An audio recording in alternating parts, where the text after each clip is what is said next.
Good morning, everyone.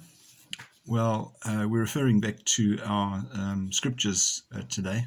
Interesting readings that we have. In chapter 16 of the book of Exodus, we find the chosen people who had run out of food. Doesn't that sound similar? And the Lord provided manna. Settled on ground was enough for them to eat. And the manna kept on appearing every day until such time as they reached the chosen land, and then it stopped appearing. And we know, therefore, that the Lord does look after us, and not necessarily in a way that we expect, or even a way in which we might desire. The chosen people didn't have any understanding of really where they were going to. Even Moses, if you have a look at the map that they followed, at some stage they actually went in a complete circle, a big loop.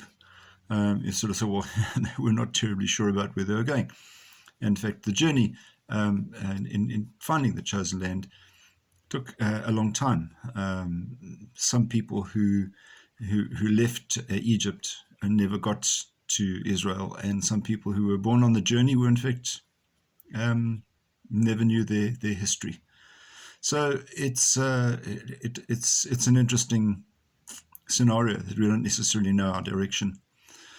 In Matthew's Gospel, the Gospel of today, we're looking at chapter 13, which has got quite a few parables in it, and also the explanations of why the parables and explanations of the parables. So the one that we look at today is the parable of the sower. We know the story that some seed was cast into the edge of the path, and it didn't succeed. The birds ate it.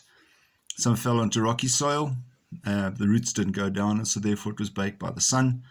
And then some fell amongst thorns and was choked. And then obviously some fell on good soil and yielded different amounts. It's interesting. Also, some yielded 30, some 60, and some 100-fold. I think that is also an interesting element in terms of what we get back is not necessarily what we might expect, but everybody gets what they need, not necessarily what they want. We get what we need, and if we are loyal to God, that's of course the explanation of the parable. There are those people who are not loyal to God, and therefore they just wilt and they drift off. And the reality is that we're experiencing a lot of that in people who would normally be Christians or churchgoers or good Catholics. They're drifting off.